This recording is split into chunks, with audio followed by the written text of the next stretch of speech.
नांदेड जिल्ह्यातील आगामी स्थानिक संस्था आणि नगरपालिकेच्या निवडणुकीसंदर्भात राष्ट्रवादी काँग्रेस पक्षाचे नांदेड जिल्हा अध्यक्ष शिवराज पाटील होटाळकर यांनी अनेक बाबीवर चर्चा करत केला खुलासा।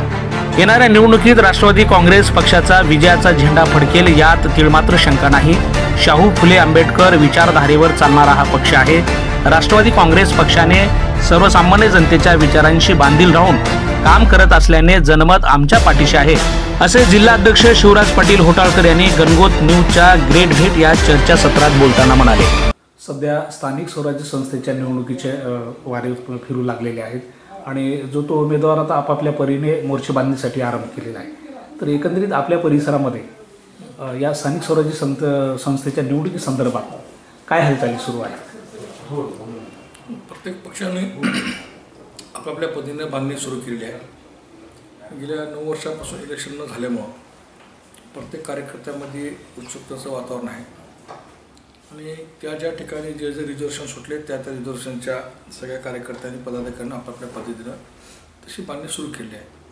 पक्षाच्या वतीने सुद्धा वरिष्ठ लेवलला, राज्य लेवलला असेल, विभागीय लेवलला असेल, जिल्हा लेवलला असेल, कार्यकर्त्याच्या बैठका, कार्यकर्त्याच्या मीटिंग, इच्छुक उमेदवारांच्या मुलाखती, इच्छुक उमेदवारांचे फॉर्म गोळा करणे, ह्या सगळ्या गोष्टी फार मोठ्या प्रमाणात त्या ठिकाणी चालू आहेत आणि सर्वत्र तयारी राष्ट्रवादी काँग्रेसची नांदेड जिल्ह्यामध्ये झालेली आहे। राष्ट्रवादी काँग्रेस अजितदादा गटाच्या वतीने जे काही हालचाली आहेत आणि आपण नांदेड जिल्ह्याचे जिल्हा अध्यक्ष आहात शिवराज पाटील होटाळकर या नावासाठी आणि या व्यक्तींसाठी पक्षाने अशी कोणती मोठी जबाबदारी आपल्याकडे सोपवली आहे का स्थानिक स्वराज्य संस्थेच्या निवडणुकीबद्दल?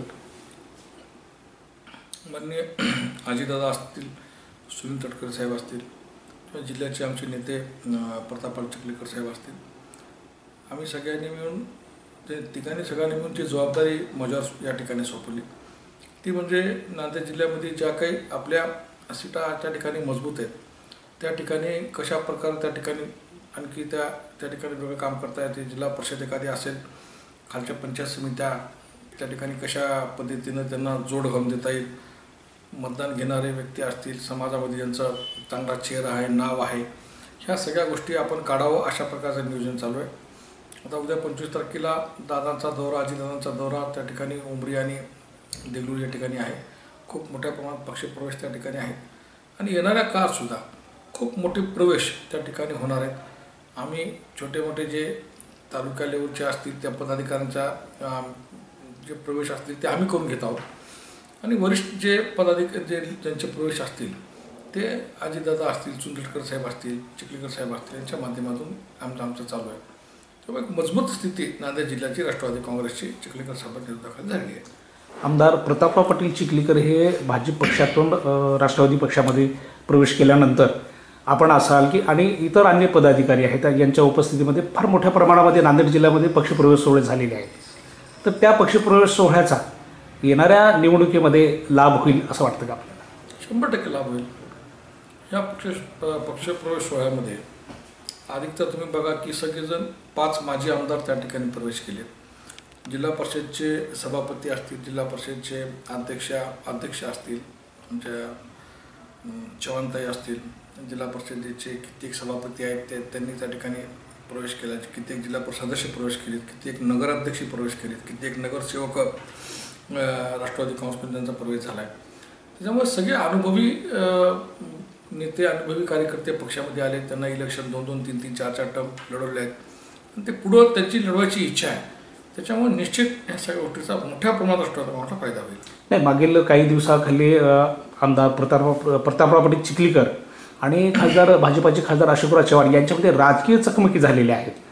तर या राजकीय चकमकीचा येणाऱ्या स्थानिक स्वराज्य संस्था असतील किंवा नगरपालिकेच्या निवडणुका असतील यावर पडसाद उमटतील अशी चव्हाण समर्थकामध्ये चर्चा होतीये, काय सांगाल याबद्दल?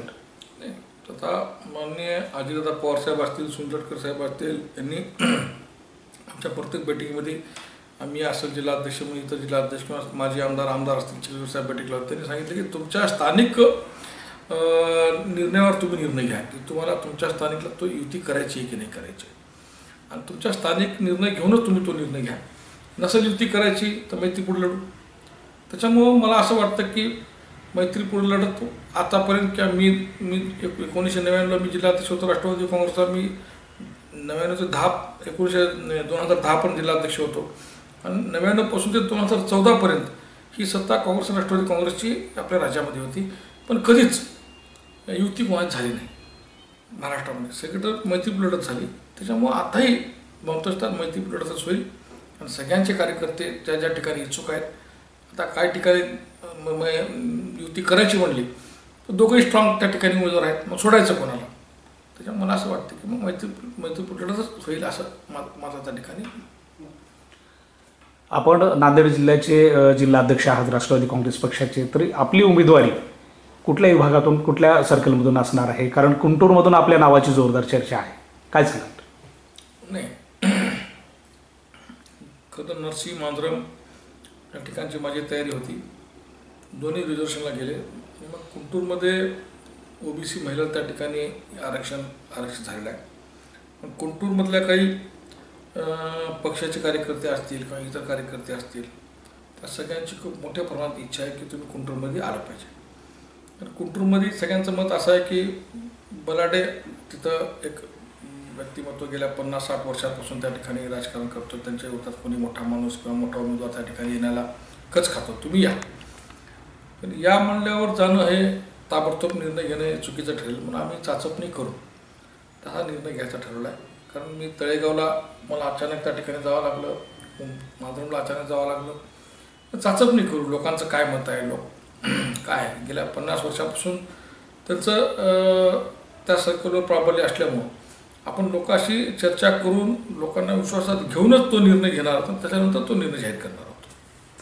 नांदेडमध्ये आता सध्या 2 नेते, बलाढ्य नेते आणि राजकीय क्षेत्रातले मोठे नेते म्हणून ओळखले जातात. एक भाजपाचे अशोकराव चव्हाण आणि दुसरे राष्ट्रवादी अजितदादा गटाचे प्रतापराव चिखलीकर. ही लढत आता सध्या ही जी होणारी जी लढत आहे स्थानिक स्वराज्य संस्थेची निवडणूक असतील किंवा इतरही आहे, आता ही लढत काय प्रतिष्ठेची ठरलेली आहे. तर या संदर्भात आपली राष्ट्रवादीची काय रणनीती असणार आहे? नाही, राष्ट्रवादी काँग्रेस या स्थानिक स्वराज्य इलेक्शनमध्ये अतिशय ताकदीने त्या ठिकाणी उतरणार आहे.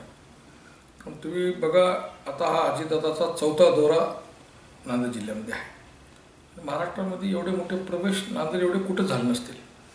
त्याच्यामुळं पक्षाची ताकद फार मोठी त्या ठिकाणी आहे. आमचा पक्ष शाहू फुले आंबेडकरांचा पक्ष आहे. सर्व जाती धर्मांना घेऊन चालणारा पक्ष आहे. त्यामुळं आणि प्रतापराव चिखलीकर साहेबांची या जिल्ह्यामधली पकड, त्यांची काम करण्याची पद्धत, त्यांचा लोकांचा जनसंपर्क हा फार मोठा त्या ठिकाणी त्याचा प्रभाव त्या ठिकाणी होणार आहे. कारण आजही आपण बघतो की त्यांच्याकडं रोज 300-400 लोक त्यांच्याकडून व्हिजिट होऊन असतात. त्यापैकी सगळ्यांचं समाधान करणे, सगळ्यांचं काम करणे हे त्यांच्या हातखंड आहे. त्याच्यामुळे लोकांचा प्रचंड विश्वास आज प्रतापराव चिखलीकर साहेबांच्या माध्यमातून असेल, अजितदाच्या माध्यमातून असेल, एक चांगला वक्ता, एक स्पष्ट वक्ता, हो तर हो, नाही तर नाही म्हणणारा, काम करणारा. पण ह्या दोघांकडे बघण्याचा एक लोकांचं दृष्टिकोन चांगला झाला आहे. त्यामुळे लोकांची भावना राष्ट्रवादी काँग्रेसवर ह्या दोन्ही नेत्यामुळे त्या ठिकाणी मोठ्या प्रमाणात झाली आणि सर्व धर्मात झालेली आहे. त्याच्यामुळे निश्चित आम्हाला असं वाटतं की आम्ही पुऱ्या ताकदीशी नांदेड जिल्ह्यामध्ये शाहू फुले आंबेडकरांचा विचार करून पुढे जाऊ. नांदेड जिल्ह्यातील अनेक दिग्गज राजकीय नेते राष्ट्रवादी अजितदादा गटामध्ये प्रवेश केलेले आहेत.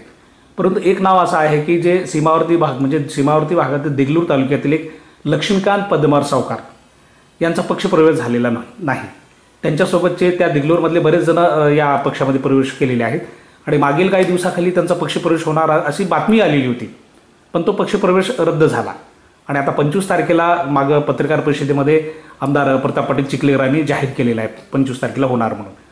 तर हा पक्षप्रवेश एवढा लांबणीवर का गेला, काय सांगाल एक जिल्हा अध्यक्ष या नात्याने? नाही, 9 तारखेला तो कार्यक्रम ठरला होता.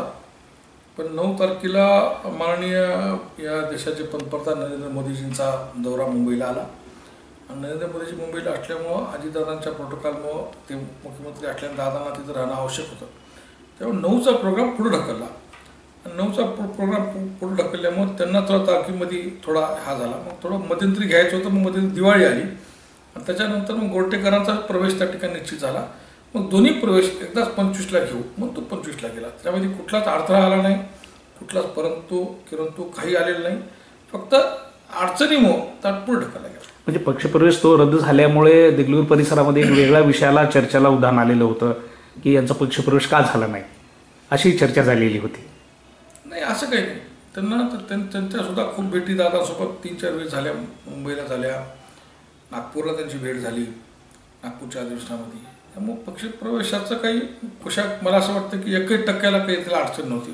तांत्रिक अडचणीमुळे पक्षप्रवेश पुढे गेला. या पक्षप्रवेश सोहळ्याला काही राष्ट्रवादी काँग्रेस पक्षातले काही दिग्गज येणार आहेत का मोठे? अजितदादासोबत दुसरे आणखी कोणी आहेत का? आहेत ना, सुनील तटकरे साहेब आहेत, नवाब मलिक साहेब आहेत आणि बाकी इतरही मंत्री त्या ठिकाणी. कारण का आता परत त्यांना विमानाने येऊन चॉपरने येऊन यावं लागलं, त्यामुळे 3-4 वर त्यांना येता येत नाही. 3-4 मंत्री सगळे येतील. बाकी कुंटूर या मतदारसंघातून आपण उमेदवारी दाखल करणार, यासाठी आम्ही शुभेच्छा द्यायच्या का आपल्याला? त्याला थोडा वेळ आहे. ज्यावेळेस शुभेच्छा द्यायची वेळ येईल त्यावेळेस मी तुम्हाला बोलून तुम्हाला सांगेल की आता आमची तयारी झाली, त्यावेळेस तुमच्या शुभेच्छा स्वीकारू.